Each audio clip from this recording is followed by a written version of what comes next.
Dezember 1944. Tief in den verschneiten Wäldern der Eifel stößt die amerikanische 2. Infanteriedivision auf eine unscheinbare Straßenkreuzung. Wahlerscheid. Was wie ein kleiner Punkt auf der Karte wirkt, wird zum Schauplatz eines erbitterten Kampfes. Zwischen Bunkern, Minen und Stacheldraht treffen Entschlossenheit und Verzweiflung aufeinander. 3 Tage lang tobt der Kampf um diese Kreuzung. Ein Knotenpunkt im Westwall, den die Amerikaner um jeden Preis erobern wollen. Als sie ihn endlich nehmen, beginnen im Süden die Geschütze der Ardennenoffensive zu donnern. Der Befehl lautet Rückzug. Schweren Herzens verlassen sie den Ort, für den so viele ihr Leben gaben. Die Soldaten nennen ihn fortan Heartbreak Crossroads, die Kreuzung der gebrochenen Herzen. Heute ist der Wald zurückgekehrt, die Bunker schweigen. Doch wer hier steht, spürt noch immer die Schatten eines Winters, in dem Mut und Hoffnung im Schnee der Eifel versanken.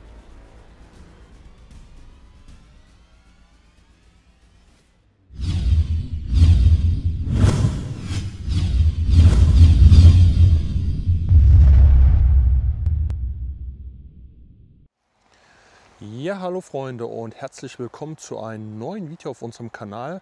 Ja, wer unseren Kanal noch nicht kennt, mein Name ist Christian und ich bin zusammen mit Melanie unterwegs. Und wir wollen uns heute wieder ein Teil einer Geschichte anschauen. Und zwar im Zweiten Weltkrieg. Wir sind jetzt hier unmittelbar, also ungefähr 25 Kilometer entfernt vom Hürtgenwald. Und hier gab es eine, vielleicht in der Allgemeinheit nicht so bekannte Schlacht, weil der Hürtgenwald und die Schlacht um den Hürtgenwald oder die Schlachten so ein bisschen mehr dominieren. Und zwar gab es hier den Kampf oder die Schlacht um Wallerscheid. Und zwar haben hier die Amerikaner im Winter am 13. Dezember 1944 versucht, die deutschen Linien hier zu durchbrechen am Westwall. Also wir befinden uns ja jetzt hier am Westwall. Deutschland, Belgien ist hier genau die Grenze hinter mir. Also in dieser Richtung liegt Belgien. Und ja, jeder kann es ungefähr einordnen. Am 13. Dezember haben hier versucht, die Amerikaner durchzubrechen. Und wir sind jetzt hier praktisch auf schon einen wichtigen Platz angekommen, wo jetzt hier einfach ein Wanderparkplatz startet. Hier stand damals das Forsthaus Wallerscheid. Das wurde komplett zerstört und jetzt gibt es nur noch diesen Parkplatz. Und diese Kreuzung, die hier hinten hergeht, das müsste glaube ich hier so sein, in diese Richtung, die nannte man die Kreuzung der Verzweiflung, so haben es halt die Amerikaner genannt, Heartbreak Crossroads oder Battle of the Heartbreak Crossroads, weil man diese Kreuzung so vehement verteidigt bzw. eingenommen hat. Und als man sie endlich eingenommen hat, begann am 16. Dezember 1944 die deutsche Ardennenoffensive. Und das war hiermit, glaube ich, der nördliche Angriffspunkt der Deutschen. Und somit mussten die hart erkämpften Bereiche der US-Amerikaner wieder geräumt werden. Und die hatten erst wieder die Möglichkeit, im Februar 1945 hier wieder an diese Position zurückzukommen. Ja, weil die Amerikaner auch kurz vor einer Einkesselung standen und deshalb hatte die US-Armeeführung entschieden, die Truppen halt entsprechend zurückzuziehen. Ja, wie gesagt, alles weitere dazu und was wir jetzt hier finden, also wir sind jetzt speziell natürlich auf die deutschen Stellungen aus, weil hier der Westwall ja gut ausgebaut wurde, es wurden Bunkersysteme und so weiter gebaut. Die Deutschen haben sich hier ordentlich eingegraben und da wollen wir einfach schauen, was wir heute zusammen mit euch hier vorfinden, was wir euch hier noch zeigen können. Also bleibt dran, es wird bestimmt spannend. Ja, sowas wie hier jetzt, also wir sind im Prinzip schon mittendrin, suchen wir sind jetzt hier praktisch an der Waldgrenze, hier hinten hört man noch die Straße. Hier haben sich im Prinzip die Deutschen halt eingegraben. Und ihr könnt das hier sehen, es geht hier tief rein, wo der Baum hier steht. Hier ein etwas größerer Platz, den man frei gemacht hat. Und jetzt könnt ihr hier wieder sehen, Hier geht es hier so durch. Das sind jetzt die Grabensysteme. Ich versuche das mal, weil jetzt ist ein bisschen blöd mit der Karte, weil wir ja hier grenzübergreifend sind und dann hängt das Internet auch ab und an. Und boah, ey Leute, ich habe hier schon was gefunden. Ey, ich habe schon was gefunden. Oh. Oh. Tatsächlich. Wir haben schon das erste Relikt, Leute. Krass. Wir haben schon die ersten Sachen hier. Und das sind hier die ganzen Gräben halt. Hier hat man sich jetzt reingearbeitet. Dann ging das weiter. Ja, was ich jetzt gerade sagte, wo ich jetzt gestoppt habe. Wir sind hier an der Grenze zu Belgien. Und da hängt das Internet ein bisschen. Und ich arbeite ja jetzt hier wieder mit der topografischen Karte, mit der Schummerung. Damit wir das jetzt hier easy finden. Ja, und wir gehen ja auf jeden Fall im Graben. Ein Verbindungsgraben. Müssen wir mal gucken, hier unten. Das ist nur ein Stein.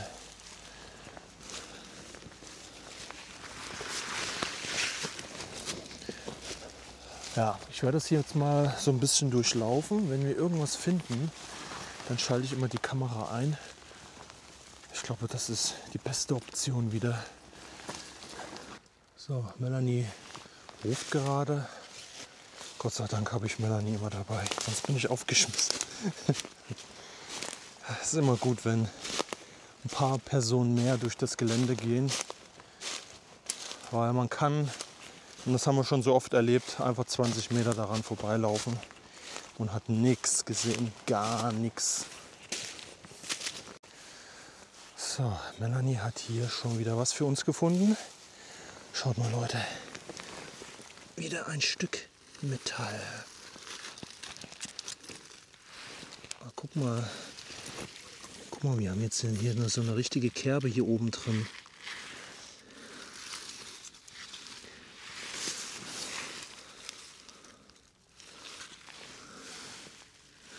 Tja, hier ist noch ein Stück.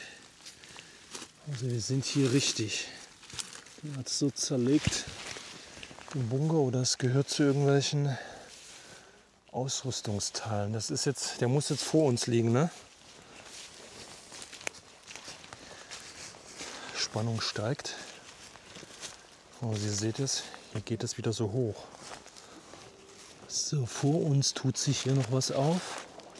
Also wir gehen eigentlich hier schon wieder an der Seite so ein bisschen nach unten. Schaut mal hier, hier haben irgendwelche Tiere gegraben. Und guck mal, was da an der Seite wieder ist. Wieder ein großes Metallelement. Vielleicht wurde das auch... Ne, hier unten sieht man noch Beton. Jo, hier das... Ah, guck mal, hier unten wird es reingehen. Also entweder haben hier Tiere gegraben. Hier leuchten wir mal rein, Leute. Das ist ein Element hier auch alles vom Bunker. Jetzt haben wir hier mal einen Zugang wirklich gefunden. Hier könnt ihr es hier erkennen. Ich hole die Taschenlampe gleich noch mal raus. Hier ist so ein Moniereisen, was hier noch rausguckt. So, jetzt versuchen wir hier mal rein zu leuchten. Oh, guck mal, ihr könnt das sehen. Richtig viele Moniereisen da. Bis unten hin. Also der ist auch komplett gesprengt. Das ist alles in sich zusammengefallen. Aber vielleicht war hier auch ein Eingang. Da hinten auch Moniereisen. Das ist dann alles zusammengeschoben worden. Und hier, wie gesagt, dieses Metallteil. Und auch hier guckt was raus. Eine Stange. Hier noch Betonbrocken und schaut mal hier unten. Ihr könnt das hier ganz gut erkennen. Da geht der Graben her. Bis hier hin zum Bunker. Nö, das kann schon sein. Das sieht ganz danach aus. Also das wird wirklich ein Einschlagsloch sein von der Artillerie. Das ist jetzt hier nicht mehr am Graben. Können wir mal eben kurz hier reingehen. Also das hier sieht auch ganz danach aus, dass hier eine Granate eingeschlagen ist. Und diesen Sprengkreis hier erzeugt hat. Ja, ich sehe hier keinen Zugang jetzt irgendwie zum Graben. Das ist, ja. Hier wurden sie bombardiert. Beschossen. Im Morgengrauen des 13. Dezember 1944 setzt sich die 2. Infanteriedivision in Bewegung. Schneefall, Nebel und eisige Kälte hüllen die Eifel in gespenstische Stille. Ohne Artillerievorbereitung rücken die Männer vor, direkt in ein Labyrinth aus Minen, Draht und Bunkern. Jeder Schritt kann der letzte sein, jeder Meter ein Kampf ums Überleben. So Leute, ich glaube, jetzt haben wir etwas gefunden, was schon eher nach einem Bunker auch aussieht. Schaut mal da, was sich hier vorne jetzt erhebt. Ist natürlich auch zusammengeschossen, beziehungsweise gesprengt. Zerschossen ist es ja nicht. Aber jetzt erkennt man mal den kompletten Umfang der Anlagen, die die Deutschen hier gebaut haben. Wie gesagt, um Wallerscheid rum habe ich gelesen, sind es bis zu 30 Bunker gewesen, Unterstände und so weiter, wo sich die Deutschen halt eingegraben haben. Ja.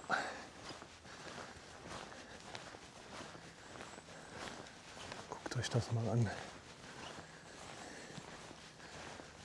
Das ist auch richtig krass. Ja, also der ist komplett kollabiert. Ihr seht jetzt hier, das Dach ist nach innen. Hier sind die äußeren Umrandungen. Das sieht mir hier aus wie für einen Notausstieg irgendwie. Hier seht ihr noch die Sprossen. Wir gehen einfach erstmal rum, würde ich sagen. Ja, Gott sei Dank haben wir endlich mal einen gefunden. Also das ist hier wirklich schon sehr stark gesprengt. Aus dem Hürtgenwald hat man ja noch einige Anlagen, die man jetzt ja eigentlich ja schon im Takt noch sehen kann. Aber guckt euch das an, wie groß das Ding ist. Boah. Das ist jetzt auch wieder eine richtig schöne Atmosphäre. Ähnlich wie immer im Hürtgenwald. Wie gesagt, wir sind ja hier nur 25 Kilometer entfernt. Aber auch hier die Atmosphäre mit den Fichten und so weiter. Auch wenn das hier schon neu aufgeforstet ist. Die standen früher hier auch schon. Wie gesagt, das war ja dann Mondlandschaft. Als die Kämpfe hier einige Tage gingen. Ui. Aha. Hier hat wahrscheinlich mal einer gesondelt. Ui. Ich weiß, man soll nichts anfassen. Deshalb macht das auf keinen Fall nach, was ich hier wieder mache. Ja. Das sind alles hier Objekte. Das werden wir noch erkennen. Das sieht man aber vom Kaliber ja schon fast aus wie. Ich kann mir nicht vorstellen, dass das eine 7,6 ist. Das ist viel, viel breiter. Dass nicht auch so Schrotpatronen sind.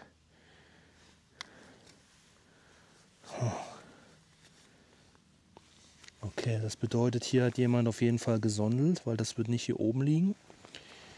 Das ist ja, wir sind ja hier an der belgischen Grenze, wie gesagt, und hier kommen auch viele von Belgien rüber und sondeln halt. Jo, was halt auch streng verboten ist, ne? Aber da hänge ich mich nicht rein, jeder muss wissen, was er macht. Oh, hier geht ein Fluss her. Okay, da hat man natürlich von hier, also ein Bach ist es eigentlich mehr, eine optimale, ja, aus taktisch-strategischer Sicht und eine optimale Stellung hier auch hier gehabt. Das ist da hinten alles Sumpf, da waren wir drüben schon einmal gewesen. Wir sind nur nicht so weit gegangen. Von der einen Seite, jetzt sind wir noch mal hinten rumgelaufen. Hier geht wieder so der Graben durch. Erkennt man auch noch. Aber jetzt versuchen wir mal hier irgendwie reinzugehen. Taschenlampe habe ich dabei.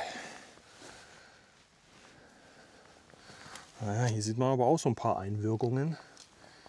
Also die haben, wie gesagt, auf der kompletten Linie gekämpft. Und die Amerikaner sind mit der 9. und mit der 2. Infanteriedivision hier aktiv gewesen. Und die Deutschen auf ihrer Seite mit der 277. Volksgrenadierdivision. Und die Amerikaner hatten auch Panzerjäger und Panzerunterstützung.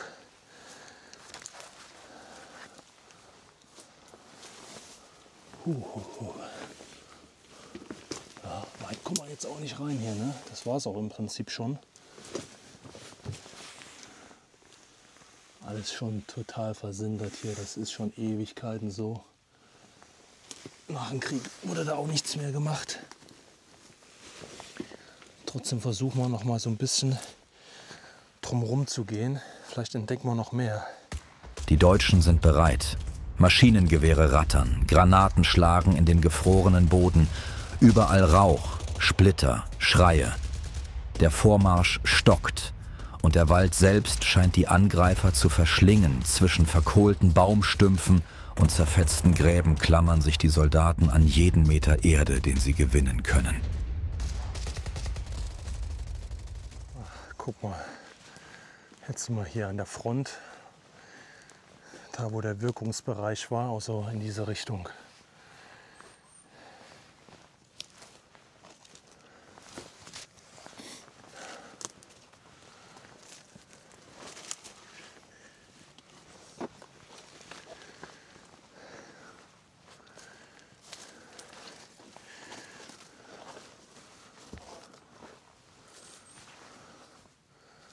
Könnt ihr das erkennen? Hier war die massive Stahltür eingelassen.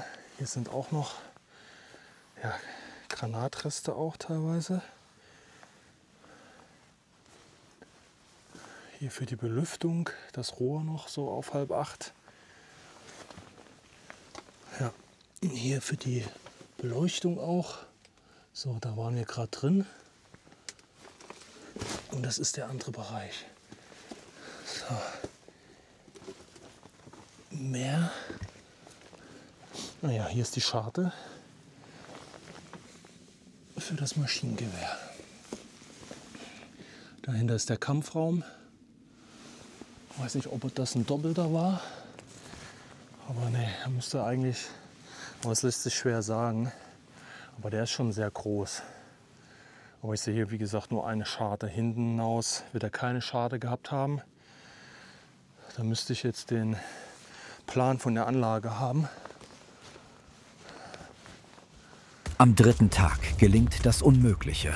Eine kleine Einheit findet eine Schwachstelle im Drahtverhau, schleicht sich heran und bricht durch. Handgranaten, Nahkampf, ein Sturmangriff. Einer nach dem anderen fallen die Bunker. Nach Tagen voller Blut und Schnee gehört die Kreuzung von Wahlerscheid endlich den Amerikanern.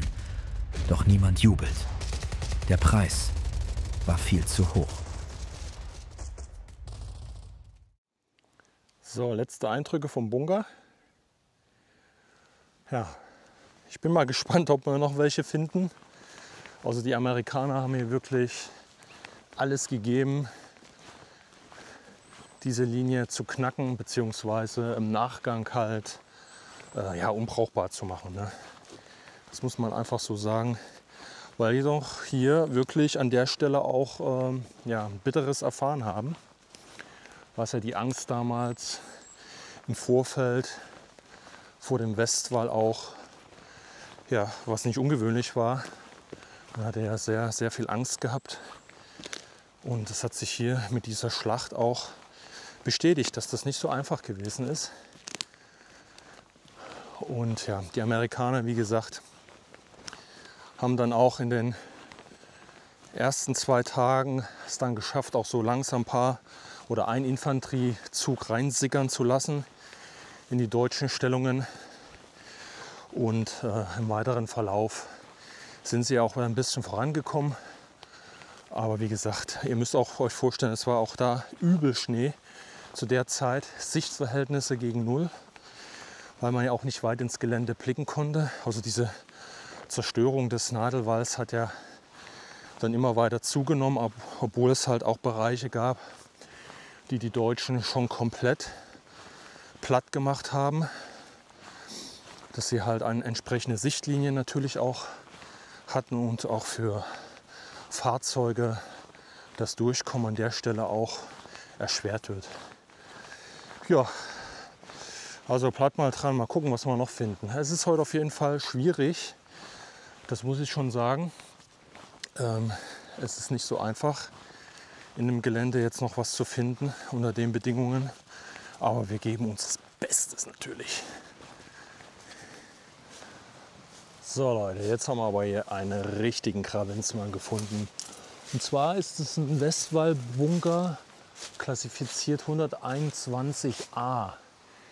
Da müsste ich das mal raussuchen, für was der jetzt genau gewesen ist. Aber man sieht auf jeden Fall hier schon mal eine sehr große Scharte und der ist insgesamt bestimmt noch mal doppelt so groß wie der Maschinengewehrbunker, den wir jetzt im Vorfeld gesehen hatten. Und schon alleine hier, guckt euch das mal an hier. Also das ist schon richtig, der ist richtig groß. Das sind hier locker nochmal 12 Meter. Geht ihr hier hinten weg. Ich hatte auch schon mal eben kurz gespickert. Ist auch offen. Mella ist schon da. Und dann geht er hier so rein. Und dann ist das hier nämlich auch der Zugang damals gewesen. Ja, es war mal abgesperrt, aber das ist jetzt hier auch nicht mehr so wirklich. So, ich tausche mal eben die Taschenlampe. So, danke sehr.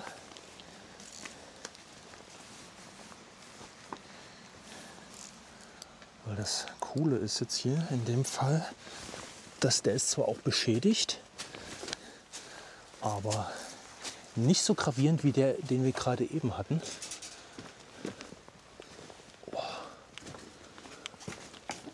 Ja, ihr seht, das ist hier schon zur Seite weggeklappt, das Ganze. Aber wir haben hier noch gut was von den Räumlichkeiten zu sehen.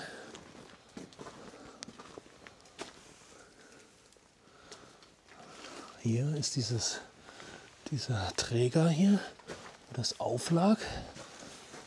Okay. Da sind sogar noch die alten Balken drin. Das sieht mir schon fast so aus, als ob der 2 Etagen hatte. Oh, das täuscht.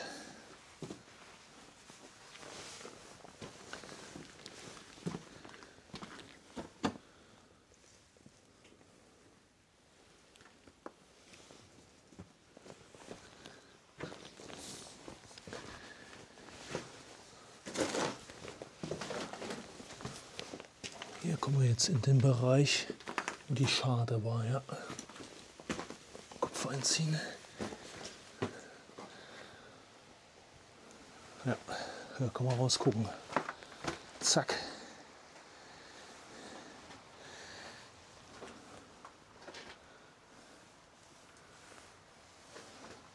Ja, den haben sie nicht ganz klein gekriegt, so wie das aussieht. Ne? Der ist sehr massiv gewesen. Hier sieht man noch Scharniere, also der Bereich wird auf jeden Fall auch noch abschließbar gewesen sein. Oh, hier ist sogar noch ein bisschen was von der Schrift zu sehen. Entlüftung oder Belüftung.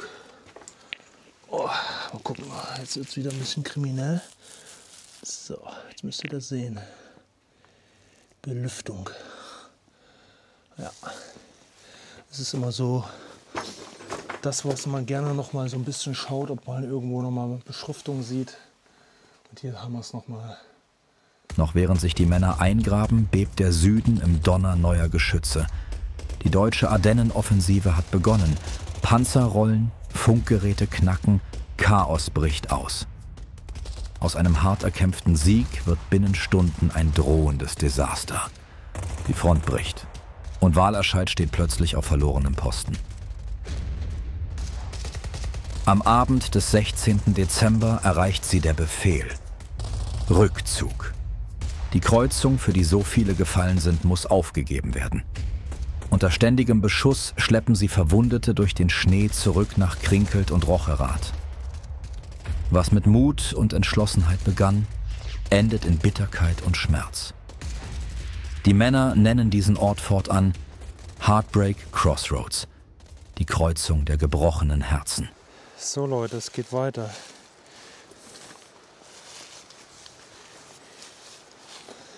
Wir haben noch was gefunden. Boah. Ui. Das sieht ja merkwürdig aus.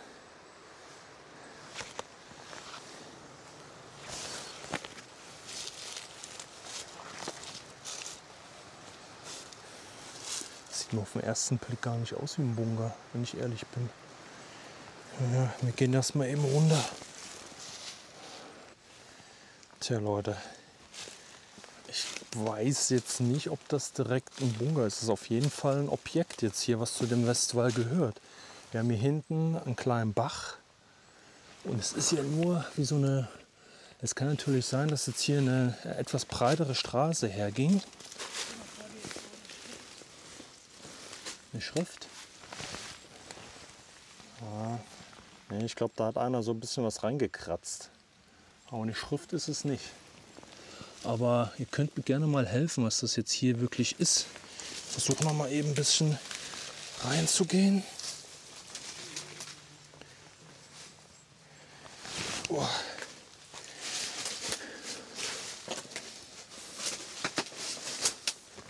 Auf jeden Fall sind ja noch alte Schuhe drin. Aber die werden... Ja, nee. Ich denke mal, die sind zwar alt, aber nicht so alt. Und dann, keine Ahnung. Also das ist ja natürlich von hier vorne auch zu jetzt. Aber ob das jetzt einfach mal so ein betonierter Unterstand war für Maschinengewehr, also nicht komplett geschlossen. Gute Frage.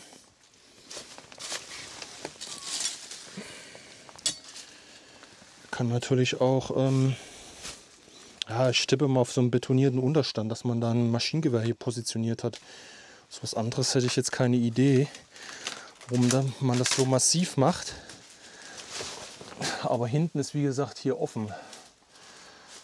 Das ist ein bisschen komisch. Ja, deshalb sieht das so komisch aus mit diesem Durchgang hier. Hier ist was rausgebrochen bzw. rausgesprengt worden. Das war nämlich der Zugang scheinbar. Hier haben wir gerade durchgeguckt. Hier ist höchstwahrscheinlich für den Notausstieg. Und hier ist der eigentliche Bunker. Ja. Oh, hey. Mal gucken, ob wir da jetzt irgendwie reinkommen. Das wird ein bisschen krimineller.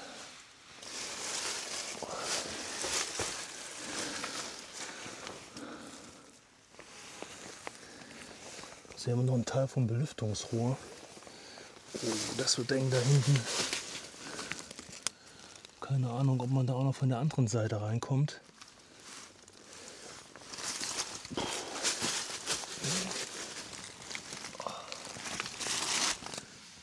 Das ist natürlich jetzt wieder, ne? Nicht nachmachen. Auf keinen Fall. Seht ihr das da hinten? Oh, ich glaube, wir kommen da hinten rum. Da ist hier komplett zusammengesackt wieder.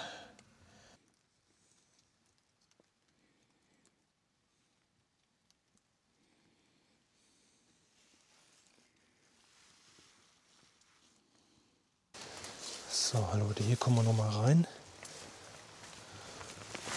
Oh. Aufpassen, aufpassen. Überall gucken hier die Moniereisen raus.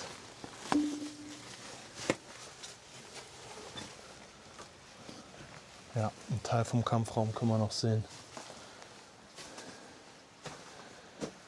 Da ist das ganze Ding wieder zusammengeklappt.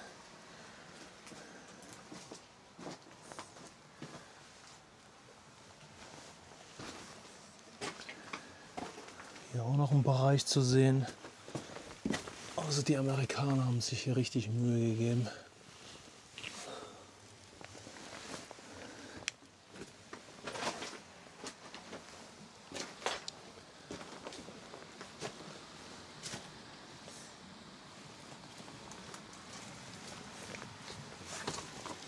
Oh, schaut mal, hier habt ihr noch. Das ist natürlich wieder spiegelverkehrt hier. Ich kann das nicht lesen. Ich zeige es euch aber mal. Ich muss gucken, wie ich die Lampe halte. So. Jetzt kann man es, glaube ich, lesen. Und auf dem Kopf steht es, glaube ich, auch, ja. Spiegelverkehr nur auf dem Kopf. Durch die Sprengung jetzt. Aber das hat was mit der Manufaktur bzw. der Firma zu tun, glaube ich, die das hergestellt hat, wenn ich da noch richtig informiert bin.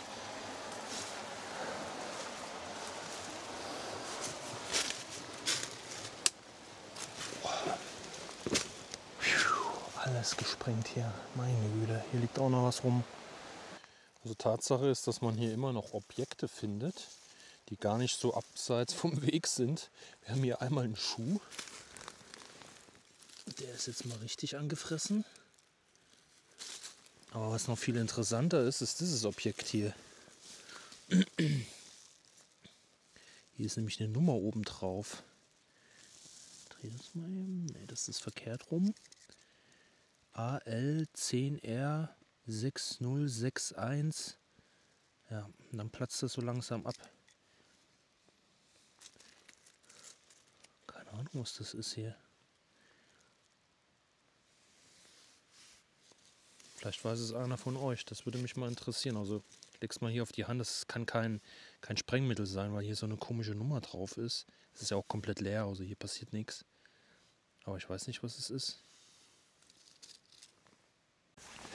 Ja, wir sind jetzt noch ein bisschen weitergefahren. Wir sind jetzt direkt an einem Abschnitt der Höckerlinie. Ich wollte euch das hier auf jeden Fall noch mal zeigen.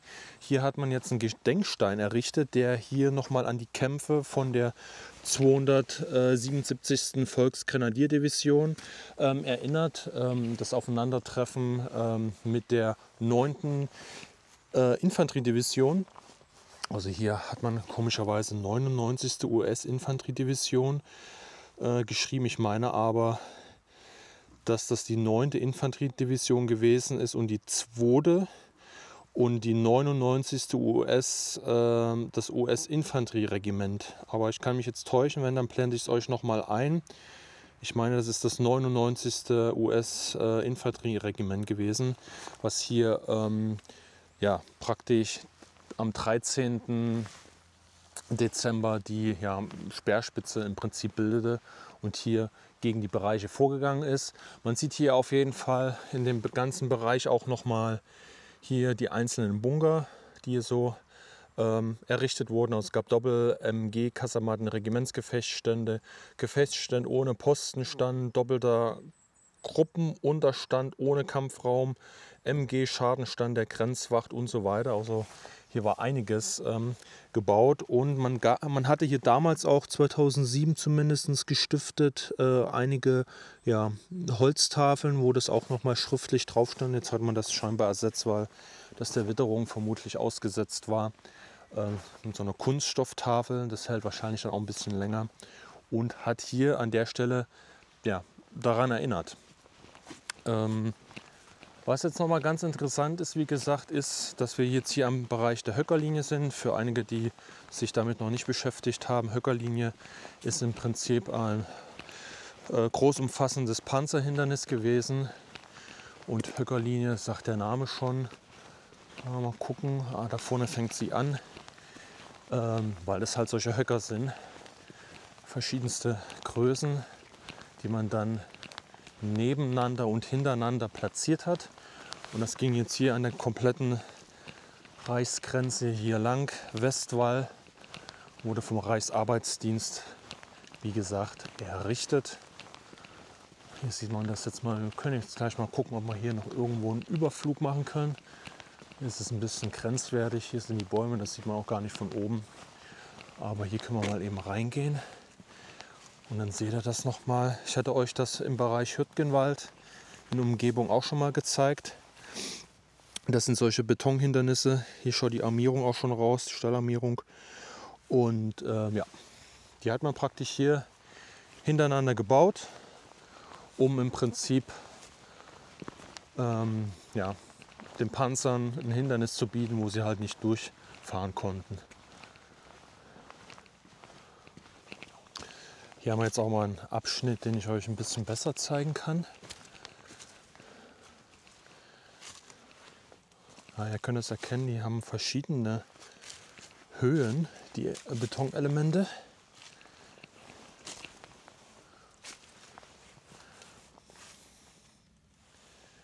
Und hier geht es auch irgendwie noch mal rein und macht dann auch einen Knick auf dieser Seite. Es geht aber hier auch noch mal her. Das ist auch noch mal so ein Podest. Und jetzt kommen noch mal welche. Ja, und dann zieht sich das hier hinten weiter. Guckt euch das mal an. Also auch dieser Aufwand, ne? Auch wenn das nur kleine Betonelemente sind, aber über so eine lange Strecke auch, ich weiß gar nicht, wie lang das insgesamt ist, das ist schon wieder einfach nur krass. Aber man muss bedenken, da war jetzt auch wenig Zwangsarbeit, also wüsste ich jetzt nicht. Das war alles Reichsarbeitsdienst damals. Das war ja so eine Arbeitsbeschaffungsmaßnahme letztendlich, um die Arbeitsquote runterzubekommen und sich damit halt zu brüsten, dass es dann wenig Arbeitslose gab. Das war dann nämlich so ein Projekt beispielsweise. Und man wollte halt, wie gesagt, den Franzosen auch nicht hinten anstehen mit ihrer Maginot-Linie. Aber ich sag mal so, das war ja jetzt, sag ich mal, in Anführungsstrichen ein billiger Abklatsch, weil die Werke der Maginot-Linie kann man jetzt nicht mit den Westwall-Bunkern hier vergleichen. Aber beide Systeme haben im Endeffekt ja versagt, ne? Also klar, die Deutschen konnten das, wie gesagt, noch 1944 nutzen. Aber auch nicht in dem Umfang, wie sie es gerne gemacht hätten, wie zu Anfang, ne? Wo die Drohkulisse aufrecht gehalten wurde und praktisch jeder Bunker mehr oder weniger besetzt wurde. Aber das war dann gar nicht mehr gegeben. Da hat man nur noch einzelne Bereiche, wo man halt den Durchbruch vermutet hat, da die entsprechenden Divisionen verlegt.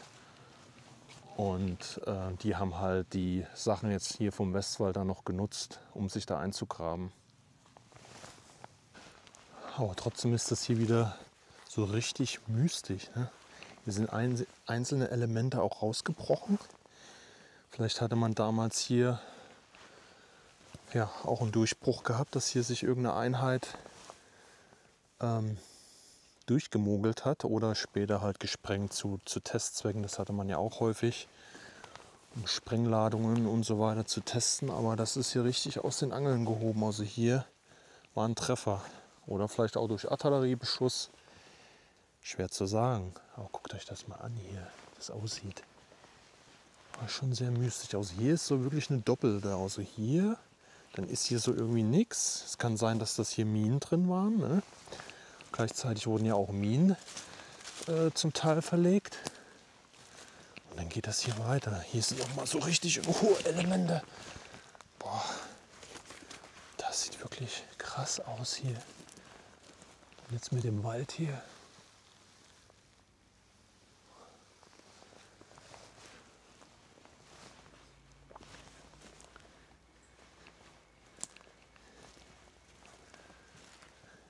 Krass.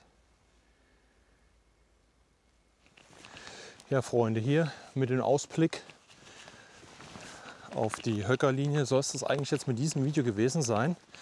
Ja, wir hoffen, euch hat das Ganze hier gefallen und euch auch noch mal einen anderen Einblick gegeben, neben dem typischen Schlachtfeld am Hürtgenwald, was ja sich über einen längeren Zeitraum gezogen hat, dass es auch viele Nebenschauplätze noch gab. Wie gesagt, 25 Kilometer davon entfernt. Auch da gab es Kämpfe und an vielen anderen Punkten auch. Und das ging jetzt hier besonders halt für die US-Amerikaner als Kreuzung der Verzweiflung in die Geschichte ein, weil sie das halt mit Mühen und Not sich praktisch erkämpft haben und letztendlich dann doch wieder ziemlich schnell verloren hatten und erst im Endeffekt mehrere Monate später erst wieder hier hingekommen sind, um den Durchbruch dann endlich hier an der Stelle auch zu schaffen. Und ja, es ist wieder eine kleine Schlacht, die halt, sage ich mal, in den großen Schlachtfeldern der Geschichte im Zweiten Weltkrieg halt immer untergeht. Das darf man nicht vergessen. Man kennt ja immer so die großen Schlachten. Aber ich finde, manchmal sind diese kleineren Kämpfe und Schlachtfelder noch mal deutlich interessanter, weil die halt wenig dokumentiert, würde ich jetzt nicht sagen, aber weniger in den Köpfen der Menschen halt vorhanden sind. Und deshalb ist es eigentlich ganz spannend. Und dass man halt immer noch viele Relikte findet.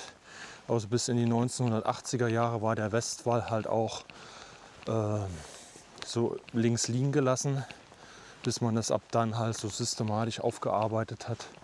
Und auch hier haben wir jetzt wieder einige Gedenkstellen halt gefunden, wo man aktiv bis heute noch erinnert. Das finde ich gut, weil nicht jeder wie wir fährt diese Punkte aus eigenem Antrieb an, sondern viele wandern halt hier auch in der Eifel, sehr großes Wandergebiet. Und wenn einer sich dafür nicht interessiert und dann hier vorbei wandert und dann die Tafeln mit der Information sieht, ist das halt immer ein Mehrwert, weil die Leute sich vielleicht anfangen, sich noch mal ein bisschen dazu belesen, noch mal einzusteigen. Und das ist ja halt der Sinn der Erinnerungskultur, stetig daran zu erinnern, damit es halt nicht vergessen wird. Und das ist halt ein richtiger Kampf, weil die jüngere Generation immer weniger Interesse halt an diesen Sachen zeigt. Das kann man denen jetzt auch nicht übel nehmen. Das ist der Wandel der Zeit, ist schon immer so gewesen. Es rückt halt immer mehr in den Köpfen nach hinten. Man hat immer mehr Abstand. Die letzten Zeitzeugen sterben aus. Und ja, es sollte halt aber dazu dienen, dass wir uns dessen bewusst sind, was die Menschen sich gegenseitig antun. Und ja, was die letztendlich halt auch in die Landschaft gezimmert haben, unsinnigerweise. Ja, und deshalb ist das hier in der Eifel, finde ich, an vielen Stellen sehr, sehr gut aufgearbeitet. Man kann echt eine Menge entdecken. Ja, damit sind wir raus. Das war die letzte Ansprache des Tages. Abo dalassen, bitte. Mache immer wenig Leute. Oder liken, kommentieren, damit das halt nicht untergeht im YouTube-Algorithmus. Das ist auf jeden Fall immer wichtig. Ich sage das halt immer zu wenig, beziehungsweise müsste das eigentlich viel eher im Video, aber das ist manchmal auch ein bisschen nervig und ich denke auch für euch ist es auch immer nervig. Ja, egal, wir sind raus. Klickt das nächste Video an. Bis dahin, macht's gut. Ciao. Wochen später ist der Wald still. Der Wind zieht leise durch die Bäume, das Laub bedeckt die alten Gräben. Wo einst Geschütze donnerten, herrscht heute Frieden. Zwischen Farn und Moos ragen die Reste der Betonbunker aus dem Boden, kalt, verwittert, von der Natur zurückerobert. Kaum etwas erinnert noch an das Chaos, das hier tobte, und doch spürt man, dass dieser Ort eine Geschichte trägt. Ein Ort, an dem Mut, Opfer und Hoffnung im Winter 1944 für immer ihre Spuren hinterließen. Und wer heute hier steht, hört vielleicht das Flüstern vergangener Tage. Ein Echo aus einer Zeit, als die Wälder der Eifel Zeugen eines Krieges wurden, der niemals hätte sein dürfen.